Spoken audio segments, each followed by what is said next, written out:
Welcome everybody. Today we're going to prepare a surface with light dimensional ground here on the QoR site. I'm Stacy, happy to come to you live here from upstate New York. We had a little technical flub up this morning, so please be patient with us. Hopefully you're seeing everything okay. I'm kind of blind here, flying blind. I don't see you, but that's okay. We'll go ahead and get this done. I hope you're having a wonderful day. It's a Friday. If you're joining us on Facebook or YouTube, it's good to have you with us. Since I am kind of flying blind here today, questions, I won't unfortunately be able to see them or have that dialogue, but we do have help online. Scott Bennett, one of our materials and application specialists, will be on Facebook to answer questions, and then we can follow up with you folks on YouTube. Anyhow, let's go ahead and get going. So again, we are doing a preparation of a ground with QoR light dimensional ground. Light dimensional ground is an acrylic ground, an acrylic preparation for watercolor that will receive watercolor. So I'm going to go ahead and switch to my overhead camera, and let's look at the materials and have a little bit of a discussion there. Or sadly, I can't see your comments, so I'll just give you a demo. All right. I hope you guys are having a wonderful January. It's pretty cold up here and snowy, but it looks a lot like this light dimensional ground outside today. It's quite pretty. You know, nice and fluffy, and this is actually more like frosting. The snow that we have outside today is dry, so we could, you know, it's a bit more like a powder. The light dimensional ground, this acrylic preparation for watercolor, one of our 3 different grounds for watercolor is one that has a lot of different potential, a lot of range. So I'm going to show you all of that today. But if you look at it, as I move the knife through it, it's got a little resistance. It's kind of dense. It feels dense, but it's actually very light and spongy. When you put it on the surface, you'll notice that you can, once it's dry, you can put your fingernail in it, which makes it physically, the material is actually physically light. When I say dense, it's about how much pushback it gives you here, but it's on the knife, but it's actually quite physically light, which makes this a terrific ground for really large works. If you have ever prepared a canvas with materials that are heavy, large canvases can droop, whereas with this material you really won't have that issue as much because it's super lightweight but dense in its feel. So let's go ahead and talk about this for a moment. Today what I will do is I'll talk to you about how to prepare what would be probably an unconventional surface for watercolor. You know, as watercolorists, your paper is so much a part of your practice, but there comes a point that maybe you might find it beneficial to expand your substrate selections by engaging with other types of materials to really push your creative practice into new areas. One of the opportunities that a ground like this offers is it allows the artist to be able to work on substrates that are not typically found in watercolor. So for example, today I will be stretching and actually painting out over the light dimensional ground on a stretched preparing a stretched canvas. And we'll do a paint out over a pre-prepared stretched canvas as well. So this is a substrate that is more traditionally reserved, I guess, in a way for materials like oil painting, acrylic painting, watercolorists. You know, I know some folks that have played with staining on canvas. That's a bit of a non-traditional approach, but being able to hang your watercolor right next to an oil painting or an acrylic painting in the sort of same way without having to be behind glass, you know, offers a new opportunity. And then we've had residents here at the Golden Foundation that have even gone as far as to play with these grounds on sculptures.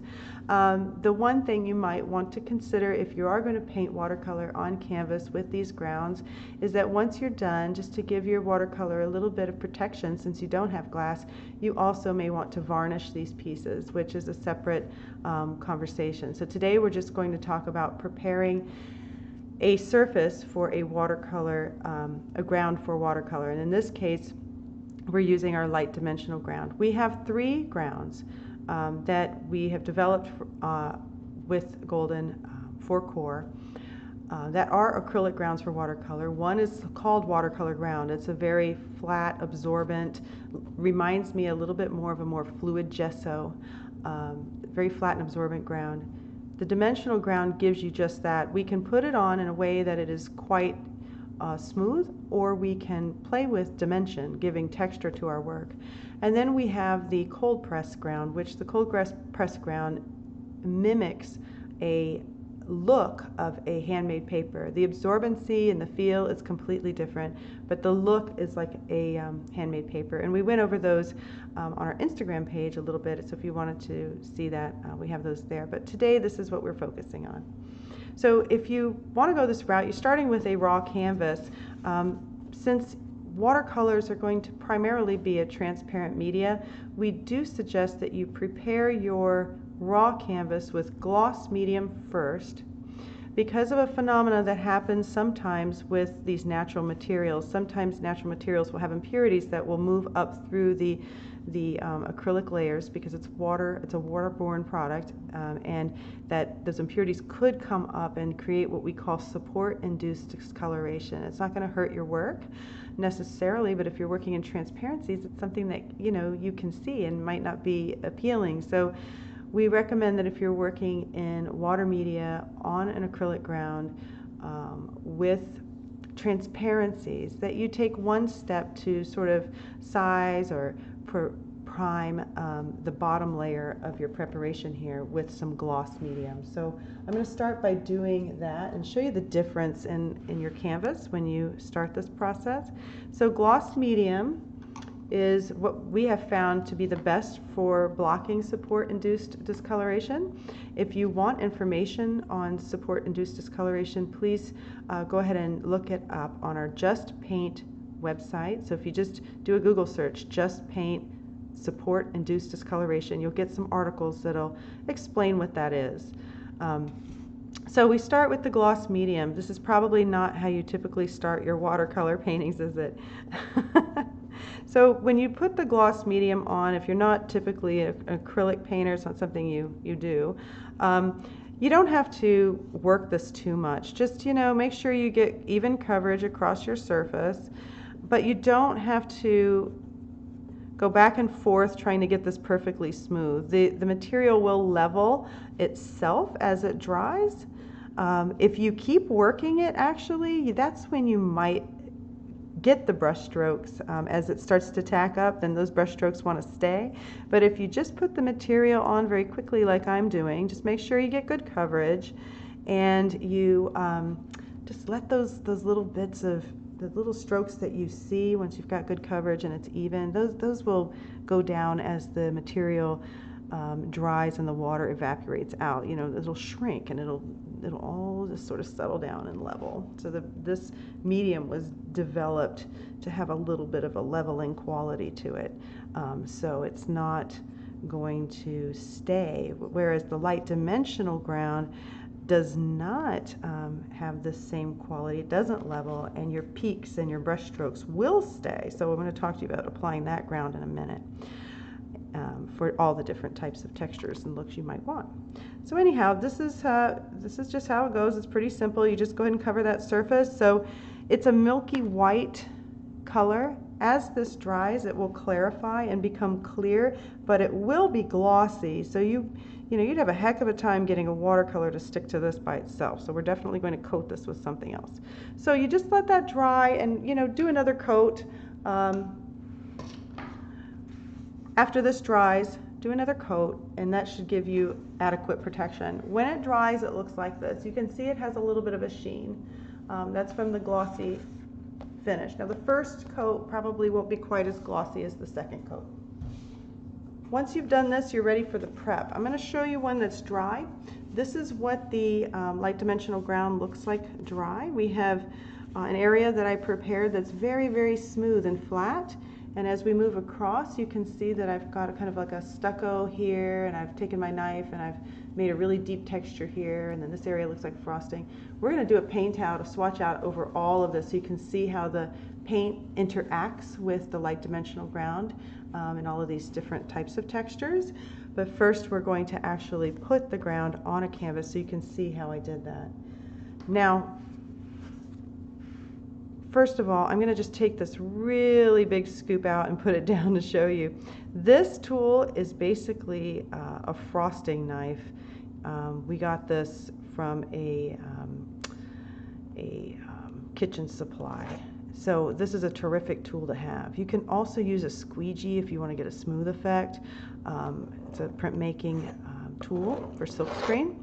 But I'll be using this knife for this demonstration. And what you do is you take this product and you just go ahead and kind of scrape it into the texture of your canvas for a smooth finish. You can turn this on its side. You can do this multiple times in multiple layers. So if you see here, I'm getting the ridge of my stretcher bar beneath. I can then, once this is dry, skim coat another layer on top to cover that.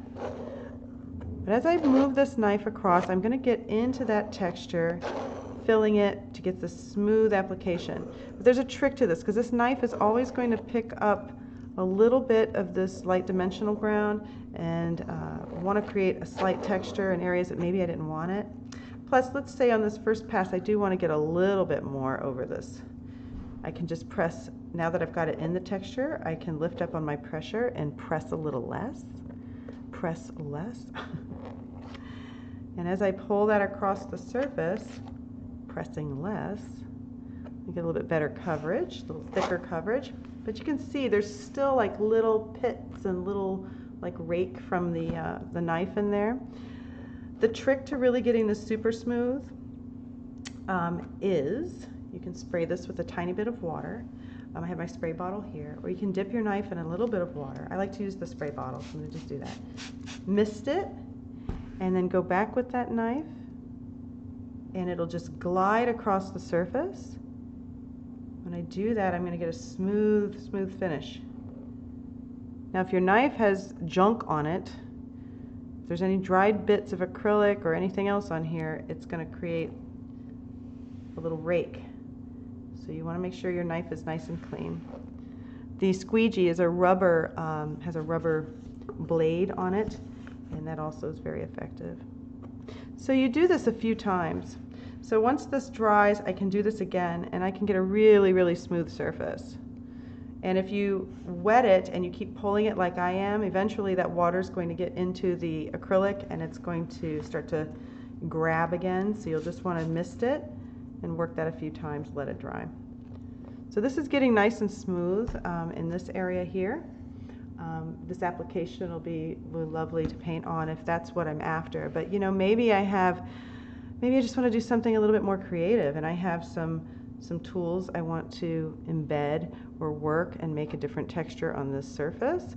I could even take a piece of lace and push it into this ground and create sort of transfers of textures of things like leaves or lace, or maybe even the sponge. I can take this and create a texture there, and then that will be an area where when I go to create my painting, that watercolor will pool in a unique way. You can almost think of this as sculpting a composition before you even add your color.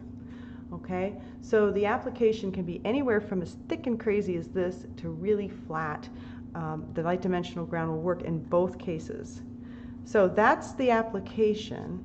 You let this dry. You want to let it dry, you know, for I'd say about 3 days before you get to work on it, to let that cure. And then we're going to go ahead now and do a paint out on a dry one that I prepared last night, not 3 days, so you know, not ideal. However, it was very dry in my house with the heat on this time of year.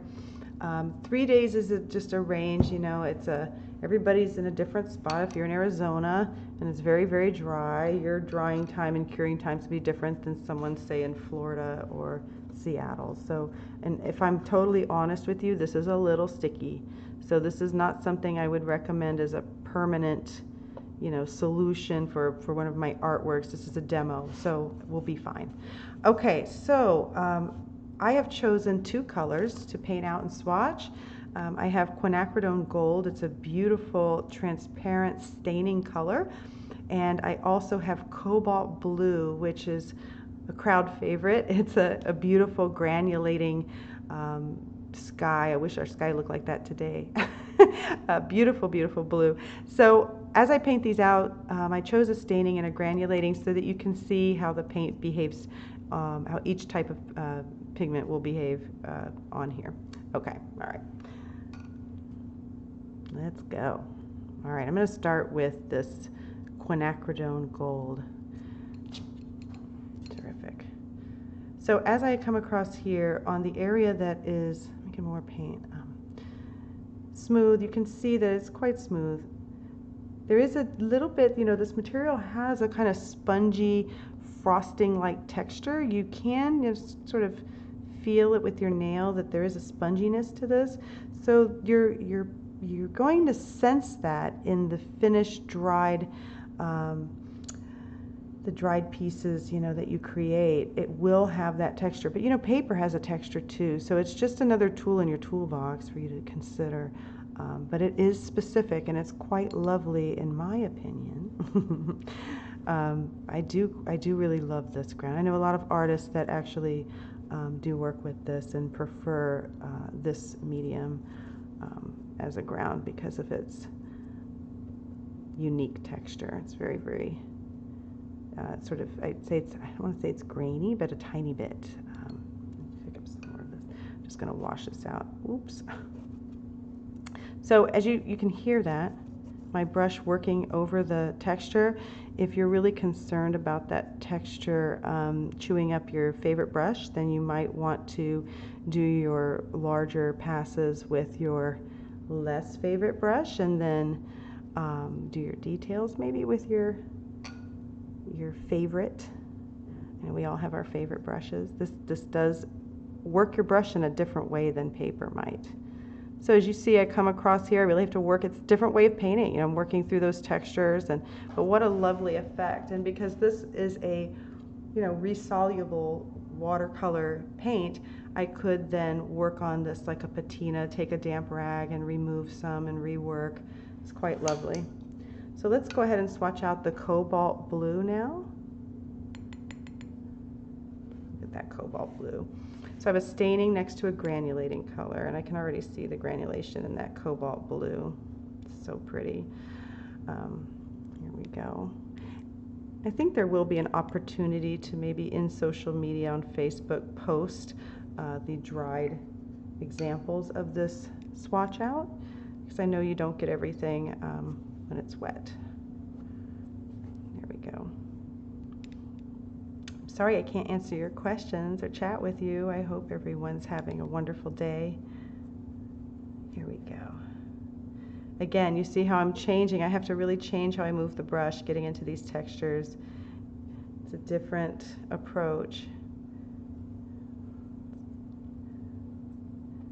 And that's really a creative choice. That's something that you as the artist can determine what the best route moving forward is. We just love that we can make all of these interesting tools for artists, providing new opportunities and new creative avenues. So if you think about this and all of its potential, I've now done a swatch out of watercolors on a stretched canvas that has an acrylic preparation with a smooth to rough surface, and that is something that is not within the usual way of working for watercolor, and it does offer some incredible opportunities to get that watercolor painting out from under the glass, put it right up alongside your oil neighbors, and bring your work into new spaces, offering new possibilities. So I hope you enjoyed today, and thank you for joining me. If you have any questions anytime, feel free to reach out to us at help@goldenpaints.com. Our materials and application specialists are always ready to answer your questions. They look forward to hearing from you. They can answer questions on any of your art supply needs or application inquiries, and any of our golden products, whether it's QoR, Williamsburg, or Golden Artist Colors, the golden acrylics. our company makes all three. So have a wonderful day. Take care. Thanks for joining me.